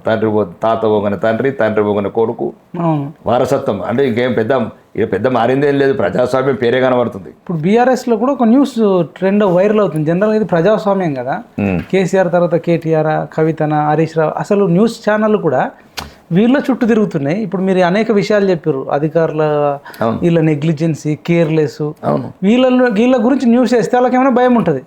కానీ కవిత అమెరికా పోయింది, కవిత కొడుకు డిగ్రీ ఇచ్చిర్రు అంటే ఇప్పుడు హరీష్ రావు అయితే బెటరా, కేటీఆర్ అయితే బెటరా, కవిత అయితే బెటరా? ఆల్రెడీ 10 years చూసినాము, మళ్ళీ ఇంకా వాళ్ళ చుట్టూ తిరుగుతుంది. మీకు ఏమనిపిస్తుంది అన్న? ఇప్పుడు వాళ్ళ ఫ్యామిలీ కొంచెం మరి కొంత ముందంజలు ఉన్నట్టు అనిపిస్తుంది బీజేపీ కన్నా కూడా ఇప్పుడున్న రైట్ నౌ. రాజకీయాలు వేరండి. ఆ కుటుంబము ఏం చేసింది చరిత్రలో లిఖించదగ్గ ఒక బుక్ తయారు చేయొచ్చు. కేసీఆర్ అనే వ్యక్తి తన దుర్బుద్ధితో తెలంగాణ ప్రజల అమాయకత్వాన్ని ఆసరా చేసుకొని వల్ల ఒక ప్రత్యేక రాష్ట్ర కాంక్షను రెచ్చగొట్టి అల్లుడితో పెట్రోల్ పోపించుకొని అగ్గి పెడితే జేబులో పెట్టుకుని మామ జేబులో పెట్టుకుని శ్రీకాంతాచార్యని చంపిన చరిత్ర వాళ్ళది. 1200 మంది చనిపోవడం కాదు, అధికారం వచ్చిన తర్వాత అంటే ప్రపంచంలో అబద్ధమే సిగ్గుపడేటట్లు ప్రవర్తించిన వ్యక్తి ఆయన. చెప్పండి, ఇప్పటికి కూడా చెప్పండి. ఈ రాసే సన్నాసులు ఉన్నారు కదా, చెప్పండి సన్నాసులకు. ఇప్పటికేమంటారు? ఇప్పుడు నువ్వు అన్నావు కదా, ఇప్పుడు ఎవరెవరైతే రాస్తున్నాడు ఇవన్నీ ఒకసారి చెప్పాను. ఈ సన్నాసులని దళితుని ముఖ్యమంత్రి చేసిండా? ఇప్పుడు ఈ రాస్తున్నారు కదా, అవును. దేనికి రావాలా మళ్ళా? సార్ ఎందుకు కావాలా, కారు ఎందుకు కావాలా మళ్ళా? అంటే ఇప్పుడు అడిగేటోళ్ళు అడుగుతున్నాను నేను వైపాల్. సార్ ఎందుకు కావాలా, కారు ఎందుకు కావాలా? మళ్ళీ రావాలి. దళితుడిని ముఖ్యమంత్రి చేసిండా? 3 ఎకరాల భూమి ఇచ్చిండా? డబుల్ బెడ్రూమ్ ఇల్లు కట్టించిండా? కేజీటీపీ విద్య ఇచ్చిండా? ఇంటికో ఉద్యోగం ఇచ్చిండా? ఏదో ఒకటి ఇచ్చిండు చెప్పమన్నారు కదా. ఏం లేదు చెప్పమనండి. రైతు బంధు ఇచ్చినా అంటున్నాడు, అది చెప్తారు. ఇప్పుడు ఒకటండి, గవర్నమెంట్ అవును 28 లక్షల కోట్లు అండి. రైతు బంధు ఇవ్వకపోతే ఏమిస్తావు నువ్వు? 8,000 కోట్లు. 8,000 కోట్లు అండి రైతు బంధు. అవును, నువ్వు ఇచ్చిందంత 5 ఏళ్ళు 40,000 కోట్లు. 8 లక్షల కోట్లు అప్పేం చేసినావు? కూలిపోయే కాళేశ్వరం కట్టినావు. ఒక్కడు అడగాడు. ఇప్పుడు ఎవడైతే సార్ కావాలంటున్నాడో, కారు కావాలంటున్నాడో మీరు అడగండి రా. మళ్ళీ జాకిలు పెట్టి లేపుతున్నారు. ఇప్పుడు అడుగుండ్రి, ఎట్లా కూలిపోతున్నది మేడిగడ్డ? మీకు అడిగేవాళ్ళు లేడు. ఒకవేళ నేను చెప్తున్నా కదండి, ఏందని దారుణం, దరిద్రం పట్టించిన కుటుంబ పాలన, అధికార వ్యవస్థలన్నీ దరిద్రం, ఒక భ్రష్టు పట్టిపోయిన. మళ్ళీ ఆ కంపెనీ మళ్ళీ ఇప్పుడు రేవంత్ రెడ్డి సర్కారు కంటిన్యూ part 2. ఈయనకు కూడా ప్రేమ లేదన్న ప్రజల మీద. అంటే మీరు అధికారులు ఆలు ఈయనకేం ప్రేమ ఉందో లేదో ఆయనకు తెలుసులే, కానీ ఇప్పుడు అధికారులంతా అక్కడ ఉన్న అధికారులే, అదే కాంట్రాక్టర్లు. ఎక్కడ వాడినట్టు సేమ్ అంత దొంగలు సేమ్ కాదన్న. మీరు చెప్తుంటే ఎంత బాధ అవుతుంది తెలుసా, కానీ సొల్యూషన్ చెప్పట్లే. ధరణి ఇచ్చినోడే భూభారతి ఎత్తాడు, కాళేశ్వరం గూలగొట్టినోడే దానికి రిపేర్ ఎస్టిమేట్ ఎత్తాడు. అంతకులకు తాళాలు ఇస్తారా మీరు కాంగ్రెస్ ప్రభుత్వం? ఒక్కొన్ని అరెస్ట్ చేయాలి ఇప్పటిదాకా. ఏమే సమంత అంటిరి, టెలిఫోన్ ట్యాపింగ్ అంటిరి, శ్రావణ్ రావు అంటిరి, ప్రభాకర్ రావు అంటిరి, యాడున్న భూమండలంలో పట్టుకత్తా అంటే రేవంత్ రెడ్డి. మరి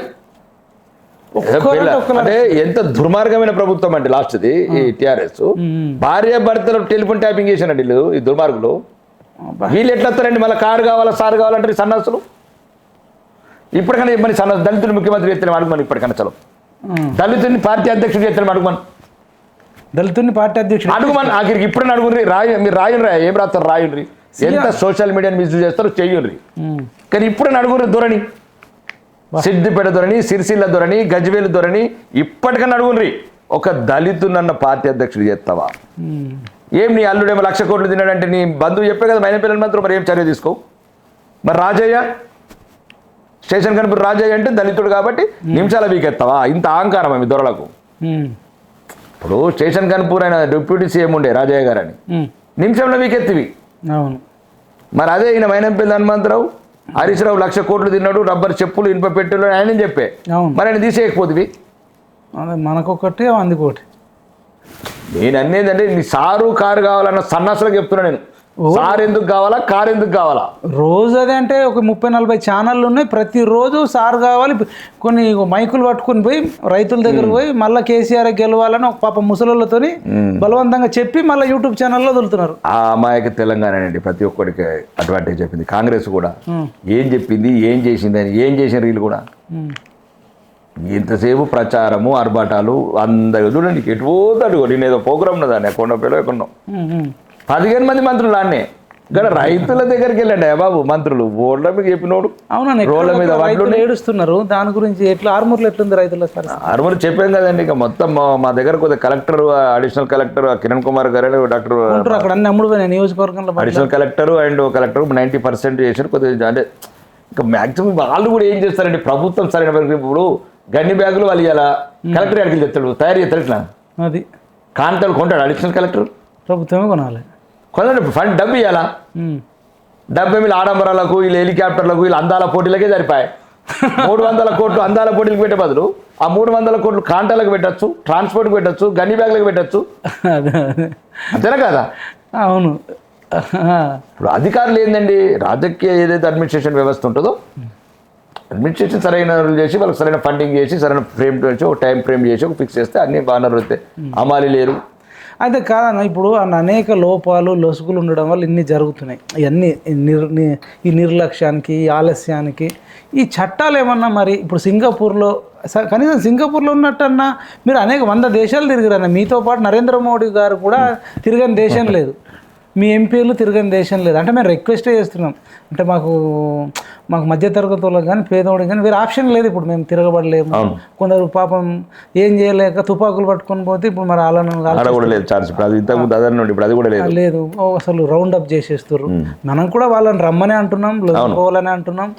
మీరు కూడా చెప్తారు అనేక ఛానల్లో. కానీ సరే వాళ్ళు లొంగిపోతారు, అన్నీ వచ్చేస్తారు. కానీ మనకి ఇది ఇప్పుడు మీరు చెప్పండి అన్న, సైన్యం మనం అసలు నేను ఇంటర్వ్యూ చేద్దామనేదే మీరు ఇలా విద్యార్థుల కోసం కొట్లాడుతారు. అసెంబ్లీలో కానీ ఊర్లలో కానీ హాస్టల్ అన్నీ విజిట్ చేస్తారు, రైతుల కోసం విజిట్ చేస్తారు, ఆటో డ్రైవర్ల కోసం, గల్ఫ్ కార్మికుల కోసం, బీడీ కార్మికుల కోసం మీరు అన్నీ మాట్లాడారు. కానీ సోల్జర్స్ మీరు నా రిక్వెస్ట్ అసెంబ్లీలో వాళ్ళు మాకు అడుగుతున్నారు ఏమనంటే, ఒబరాయ్ అని ఒక ఆయన రిటైర్డ్ మేనేజర్, నేను విన్న ఇంటర్వ్యూ మీకు పంపిస్తా. మేము దేశం కోసం ప్రాణాలు ఇవ్వడానికి అక్కడ వెళ్తున్నాం. మన మురళీ నాయక్ కూడా యుద్ధం పోయే రోజు వాళ్ళ మామకు చెప్పి నేను రేపు ఉంటానో ఉండనో నాకు తెలియదు, నాకు బాధ అవుతుంది అంటే, నువ్వెందుకు బాధపడుతున్నావు, భయం వేస్తుంది అంటున్నావు. పోయింది అందుకంటే నేను చచ్చిపోతాను, నాకు భయం లేదు. నేను ఒకళ్ళు చనిపోతే అమ్మ నువ్వు ఊహించుకుంటే అమ్మ ఎంత చల్లడిల్తుందనే బాధ ఉంది కదా ఒక్కటే. నాకు ఏదైనా అయితే 3 రంగుల జెండా తీసుకెళ్ళండి, అమ్మని మంచిగా చూసుకోండి అని చెప్పి చచ్చిపోతాను తెలిసి కూడా పోయి అంటే అలా ఉన్న కొందరు చంపారు, టెర్రరిస్టులను కొందరు చంపారు. అందులో భాగంగా ఈయన చనిపోయి అట్లా సైన్యం చనిపోతుందన్న మంచు గడ్డలలో కానీ మండు టెండర్లో కానీ. వాళ్ళకు ఇన్కమ్ ట్యాక్స్ ఉందట. అంటే మనకు రాజ్యాంగం ఏర్పడ్డ నుంచి స్వతంత్రం వచ్చినప్పటి నుంచి సైన్యానికి ఇన్కమ్ ట్యాక్స్ ఉంది. అంటే వాళ్ళు ఏమంటారు అంటే, మేము ప్రాణాలు ఇస్తున్నామండి, మా దగ్గర మీరు ట్యాక్స్ తీసుకోకండి అని అంటారు. మీరు మరి ఒక అందరి గురించి మాట్లాడిన మీరు మరి వాళ్ళకి ఇన్కమ్ ట్యాక్స్ ఎత్తేసేటట్టు సైన్యానికి కానీ, సైన్యంలో వాళ్ళకు సపోర్ట్గా ఉండే సిస్టమ్స్, అంటే సైన్యంలో ఒక డాక్టర్ ఉండొచ్చు, సైన్యంలో అక్కడ వంట చేసేటోళ్ళు ఉండొచ్చు, బట్టలు ఉతికేటోళ్ళు ఉండొచ్చు, అనేక రకాలు ఉంటారు. వీళ్ళందరికీ కూడా ఇన్కమ్ ట్యాక్స్ ఎత్తేయాలని మేము మా పిఎంఆర్ టీవీ ఛానల్ నుంచి రిక్వెస్ట్ చేస్తున్నాం అన్న. మీరేం చెప్తారు? ఇప్పుడు అన్నిటికన్నా ముఖ్యం ఏంటంటే, ఓకే అదొక ట్యాక్సేషన్ సిస్టము, అది కంపల్సరీ. దాంట్లో వాళ్ళు అడిగిన దాంట్లో న్యాయం ఉంది. ఎందుకంటే ఈ దేశంలో ఏ ప్రొఫెషన్స్కి లేని త్యాగం ఆ ప్రొఫెషన్కి ఉంది, వేరేది లేదు. ఇక ప్రాణమే, అన్నిటికన్నా మనిషికి విలువైన ప్రాణమే పరంగా పెట్టినారు. సెక్రటరియట్లో మీరే ఒక ఎమ్మెల్యేను 1 గంట సేపు వెయిట్ చేయించిన పొరంబోకులు వీళ్ళు 1000 కోట్లు సంపాదించుకుంటారు. వీడు ఏసీలలో ఉండి వీడు సేవ చేసిన దానికంటే దోసుకునేది ఉంది. వీడేమో మంచిగా ఉన్నాడు, ప్రాణత్యాగం చేస్తే ట్యాక్స్ వీడు మంచిగా ఉంటుంది అదే కారణం అతను కావాలా కాబట్టి వీడు మంచిగా ఉంటాడు. లేకపోతే ఈ ఆస్తులు మోకిలలు ఈ కాకరకాయ ఈ జూబిలీలు సేమ్ ఉండదు. అవును, నేను అదే చెప్తున్నాను. మొన్న కూడా ఈ తెలంగాణ అసెంబ్లీలో మాట్లాడేది నేను ఒక్కనే సైనికుల గురించి ముందే మాట్లాడినా. ఎందుకంటే నేను అసెంబ్లీ ముందుకు వెళ్తుంటే రోజు ఇదేదో అలా రిక్వెస్ట్ లెటర్ పట్టుకుని వినతి పత్రాలు పట్టుకుని దిగుతుండే. నేను మాజీ ఆర్మీ సైనికులు అంటే 2% రిజర్వేషన్ ఉంటే ఆ రోజు అసెంబ్లీ చెప్పిన. బాధ అనిపిస్తుంది అధ్యక్ష, ఎందుకంటే పాపం వాళ్ళ దేశానికి గురించి త్యాగాలు చేసిన వాళ్ళు రోడ్ల మీద ఉండి మమ్మల్ని అడుగుతుంటే మేమే సరైన ఏదో అంటే దేశానికి సేవ చేసిన కుటుంబాలు ఏం కావు, మా పెద్ద ఏదో కాదు కాబట్టి వాళ్ళు దేశానికి సేవ చేసినారు. వాళ్ళని పిలవండి, చర్చలకు చేయండి అని చెప్పిన. ఉన్న కూడా డిబేట్లో కూడా చెప్పిన. నేను ఏదో యుద్ధంగా కానీ ప్రతి ఒక్కరు ఆవేశంతో ఉప్పొంగిపోయి మాట్లాడుతున్నాడు. సైనికులు రే సన్నాసులారా, సైనికులు ఇప్పుడు కాదురా, సైనికులు యుద్ధం అయిపోయినాక కూడా సైనికుల పట్ల సైనికుల కుటుంబాల పట్ల ప్రభుత్వాలు ఎట్లా ప్రవర్తించాలా, కులాల మధ్యన చిచ్చులు పెట్టి రిజర్వేషన్ల గురించి కొట్లాట పెట్టే బదులు వాళ్ళకున్న సైనికులకున్న రిజర్వేషన్లు కంటిన్యూ చేయండి. సైనికులకు కావాల్సిన వాళ్ళ కుటుంబాలకు కావాల్సిన సౌకర్యాలు అవకాశాలు అన్నీ కల్పించండి. ఏదో ఆపరేషన్ సింధూర్ కాగానే ఛాతీలు కుతుకునుడు, సింధూర్ కాగానే వాళ్ళని బొందలు పెట్టినట్టు మర్చిపోవడం ఇది అర్థం చెప్పాను. నేనే చెప్పాను, ఇప్పుడు కూడా చెప్తున్నాను, మీ ఇంటర్వ్యూ ద్వారా చెప్తున్నాను. దేశం సురక్షితంగా ఉండాలా, మనం సురక్షితంగా ఉండాలా, మనము మన భార్య పిల్లలతో ఎంటర్టైన్మెంట్ పార్క్స్ షాపింగ్ మాల్స్ ఇవన్నీ వేసుకోవాలా, ఇవన్నీ మనం ఆస్తులు కాపాడుకోవాలా, విదేశాలకు పర్యటనలకు పోవాలా, ఫ్లైట్లలో పోయి అంటే హాంకాంగ్ చూడాలా, స్విట్జర్లాండ్ చూడాలంటే ఫస్ట్ దేశం సురక్షితంగా ఉండాలా. ఆ దేశం సురక్షితంగా ఉంచే భాగమే సైనికులు. వాళ్ళ భూములు కూడా కబ్జాలు చేస్తున్నారు, దొంగలు సోల్జర్స్ భూములు కబ్జా చేయడం. నేను చూస్తున్నా కదా, సైనికులు మా దగ్గర కూడా అతను పాపం పొత్తంగా లేదు ఉన్నది. అంటే నేను చెప్పేది ఏంటంటే ప్రజలలో కూడా అవేర్నెస్ ఉండాలా. అది అధికారులు కూడా ఇప్పుడేదో యుద్ధం నడిచినప్పుడు సపోర్ట్ చేయరు, మళ్ళీ వాళ్ళని కూడా కాల్చుకుని తింటారు సైనికుల్ని. బాగానట టార్చర్, పోలీసులు అసలు పట్టించుకోరు. పొలిటీషియన్ అక్కడనే ఉంటారట, కబ్జా చేసిన వైపు ఉంటారట కానీ ఇలా వైపు ఉంటారు. అదొక రకమైన అదొక వైరస్. అది ఇంకొకటి అన్న, ట్రైన్లో పాపం పబ్లిక్ మరి మీరు ఏం చెప్తారో కానీ వాళ్ళు బాత్రూమ్ పక్కకు పడుకుంటారు అన్న పోయేటప్పుడు. అన్నిసార్లు అని అనను, కొన్నిసార్లు కొందరు ఆ ఒక్కసారి కూడా ఎందుకు పడుకోవాలి? అవి కొన్నిసార్లు చిన్న చిన్న సంఘటనలు ఏమిటో అవి దేశం విశాల దేశం అయిపోయింది. ఒకటి ఏంటంటే కొన్ని వ్యవస్థలు కూడా వాళ్ళ కల్లర్స్ మేజర్స్ వాళ్ళు ముందే ప్రిపేర్ చేసుకొని కొన్ని స్పెషల్ ట్రైన్స్ పెట్టాలా. ఇప్పుడు కుంభమేళకు పెట్టిన ట్రైన్లు సైనికులకు పెడితే ఏమవుతుంది నేను ఇప్పుడు అజ్మీర్ దర్గాకు పెట్టాల్సిన ట్రైన్లు ఇప్పుడు అదే కుంభమేళ వాటేనండి మేబీ హిందూ క్రిస్టియన్ అంటలేను నేను. అజ్మీర్కి ట్రైన్లు దొరికినప్పుడు సైనికులకు ఎందుకు ట్రైన్లు దొరికాయని నేను అంటున్నా. మంచి ఆలోచన, మరి మంచి ఆలోచన. అది అధికారులలో ఉంటుందండి, ఇవన్నీ చేయక కాదు. వీళ్ళకి ఎంతసేపు కొంతమంది అది ప్రతి సిస్టంలో డబ్బులు చేసుకోవడము, వేలాది కోట్లు స్కామ్ చేయటము, విదేశాలకు డబ్బులు పంపడము. పాపం సోల్జర్స్ త్యాగాలు వీళ్ళ భోగాలు అంతే. వాళ్ళు అవుట్ రైట్గా ఒక చెప్తుంటే ఒక్కొక్కరు స్టోరీ. యుద్ధం ఎప్పుడోనండి వాళ్ళకి రోజు యుద్ధమే ఉంటుంది, ప్రతిరోజు యుద్ధం అనేది వేరు వైపు. రోజు ఆ మంచు కొండలల్లో అసలు మైనస్లో చలికి కూడా చనిపోయిన వాళ్ళు ఎంతో మంది. మనం ఇప్పుడు జనరల్ ఇదే వార్తల్లోకి వస్తే కానీ ఆ చలి గడ్డ గట్టిపోయి గడ్డ కాదు 50 degrees మైనస్ అండి. మనం మామూలు ఒక -2 ఉండలేము, మనము ఉండలేము. అవును, వాళ్ళకి అంటే నిజంగా కూడా కాదు, వాళ్ళకి నిత్యం యుద్ధమే, అది రణరంగం వాళ్ళ బతుకులు. కాబట్టి నేనేమంటానంటే వాళ్ళ పట్ల సానుభూతి అవసరం లేదు, ప్రేమ, గౌరవం, ప్రేమ, అభిమానం ఉండాలి. సానుభూతి అంటే వేరు, కాళ్ళు లేనోళ్ళు, చేతులు, అంగవైకల్యం వేరు. అవును, కానీ వాళ్ళు దేశానికి అన్ని ఉండి కూడా జీవితాన్ని సాక్రిఫైస్ చేస్తున్నారు, ఎవ్రీడే సాక్రిఫైస్ చేస్తున్నారు, యుద్ధం అప్పుడే కాదు. కాబట్టి ఈ దేశంలో ఉన్న ప్రతి ఒక్క నాగరికుడు, ప్రతి ఒక్క సిటిజను, ముఖ్యంగా అధికారులు, రాజకీయ వ్యవస్థ సైనికుల పట్ల సదా కృతజ్ఞత భావంతో ఉండాలా. సైనికుల కుటుంబాల పట్ల అదే కృతజ్ఞత భావం ఉండాలా. వాళ్ళకి కావాల్సిన ఏదైతే చిన్ని కోరికలు ఉన్నాయో అవి మనం ఏవైతే పెద్ద మనం లక్షల కోట్ల బడ్జెట్లు అనుకుంటున్నామో, వేల కోట్ల బడ్జెట్ అనుకుంటున్నామో అవి పెద్ద ఏం కాదు. వాళ్ళ ప్రతి కోరిక న్యాయమైన కోరిక, ధర్మమైన కోరిక ప్రతిదీ తీర్చాలని డిమాండ్ చేయాలి. నేను ఇంకో వీడియో కూడా చూసినాను, వీళ్ళు ఇప్పుడు సంక్షేమ పథకాలు ఉంటాయి కదా రాష్ట్ర ప్రభుత్వాన్ని, వాళ్ళు ఎలిజిబుల్ కాదట. జవాన్లు కానీ రిటైర్డ్ జవాన్లు కానీ ఎవరు ఎలిజిబుల్ కాదట. వాళ్ళు ఒక వీడియో చూసినా మీకు పంపిస్తా. మరి ఎవరెవరికో ఇస్తారు డబుల్ బెడ్రూము, ఎవరెవరికో బియ్యం ఇస్తారు, ఎవరెవరికో కళ్యాణ లక్ష్మి ఇస్తారు, ఎవరెవరికో ఏదో ఇస్తున్నారు కదా. మేము ఎందుకు ఎలిజిబుల్ కాదు? మేము అంత పెద్ద త్యాగం చేసిన వాళ్ళం, అందరితో పాటు మాకు కూడా ఇవ్వచ్చు కదా, తప్పేముంది? మేమేమైనా 1000 కోట్లు కరప్షన్ చేసిన వాళ్ళం కాదు కదా, మేము కూడా కొంచెం మంచిగా బతుకుతాం కదా అని అడుగుతున్నారు. మరి నిజమే, అందరు గవర్నమెంట్ ఎంప్లాయీలను చూసినట్టు మమ్మల్ని చూడకండి.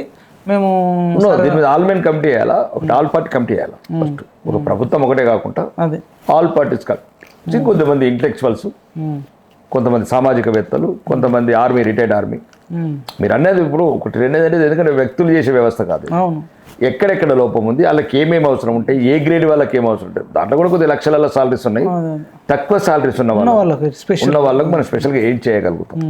దాంట్లో ఉన్నతమైన ఉద్యోగాన్ని, ఉన్నతమైన సౌకర్యాలు కాకుండా మొత్తం కింది స్థాయి ఏదైతే 4th గ్రేడ్ మనం అనుకుంటామో బయట అట్లాంటి సైనికులకు వాళ్ళకు ఇవాళ ఇష్టప్పుడు ఏం చేయాలంటే ఒక కమిటీ వేయాలి, ఆల్ పార్టీ. దాదాపు 90% పేద కుటుంబాలని, జవాన్ కుటుంబాలు, BSF కావచ్చు, ఆర్మీ కావచ్చు, ఎయిర్ ఫోర్స్ కావచ్చు, నావీ కావచ్చు, ఫ్రంట్లో ఉండి యుద్ధం చేసేటోళ్ళు మెయిన్గా మన ఆదిలాబాద్, ఇందిరావెల్లి, ఆసిఫాబాద్ నుంచి పోతారు. గుడిసె ఉంటుంది అన్న. అవును, గుడిసె. అట్లాంటి వాళ్ళకు మనం కంపల్సరీ మీరు చెప్పినట్లు మనం అది వెంటనే ప్రభుత్వం దృష్టికి నేనైతే తీసుకెళ్తాను. ఒకసారి వస్తే అసెంబ్లీలో మళ్ళీ ఒకసారి మాట్లాడతాను అట్లాంటి సమస్యను. ఎందుకంటే ఈరోజు దేశం సురక్షితంగా ఉంది, భద్రతగా ఉంది. లేదు వాళ్ళ ప్రాణాలకు తెగించి ఈరోజు అన్ని ఆపరేషన్స్ కావచ్చు దేశ సంరక్షణ చేస్తున్నారు, దేశ కాపలాగా ఉంటున్నారు. కాబట్టి వాళ్ళకి చిన్న చిన్న కోరికలు, ఎంతో మంది అనామకులు ఎవరెవరో తింటిపోతారు కదా, కోట్లు అవినీతి తినలేదు వాళ్ళే చెప్తున్నారు, మనం చెప్తలేదు.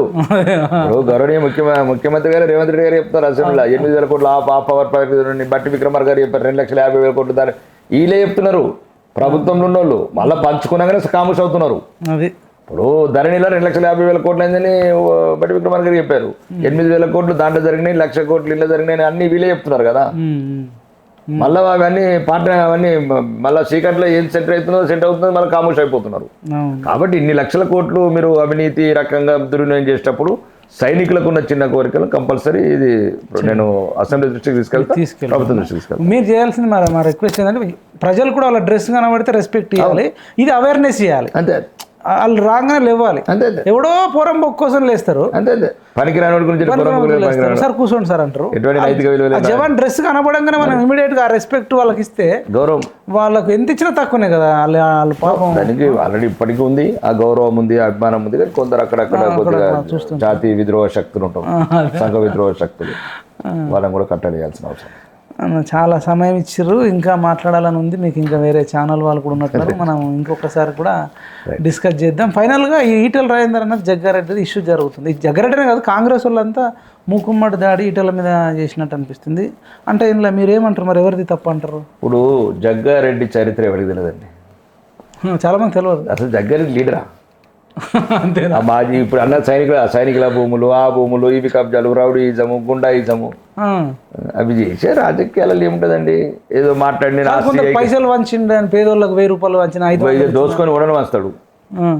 ఇప్పుడు దోసుకొని ఉడనం వస్తాడు అన్న, ఆయన పెద్ద కథ ఉన్నది. ఆయన చెప్పాలంటే స్టోరీ ఉంది, పెద్ద స్టోరీ ఉన్నది. అది కూడా మాజీ సైనికుల భూములతో పెద్ద కథ ఉన్నది. ఆయన లింక్ ఉంది, పెద్ద లింక్ ఉంది. ఒకవేళ మా ప్రభుత్వం వస్తే అది తీస్తాం, బయటికి తీస్తాం. కానీ నాకు ఇప్పుడు ఇంత ఇంటర్వ్యూ చేసినా కానీ నాకు క్లారిటీ ఇస్తలేరన్న. మీరు సింగపూర్లో ఒక అద్భుతంగా ఒక వ్యవస్థ ఉందని చెప్పారు, ఇంకా వేరే దేశాలలో కూడా ఉందన్నారు.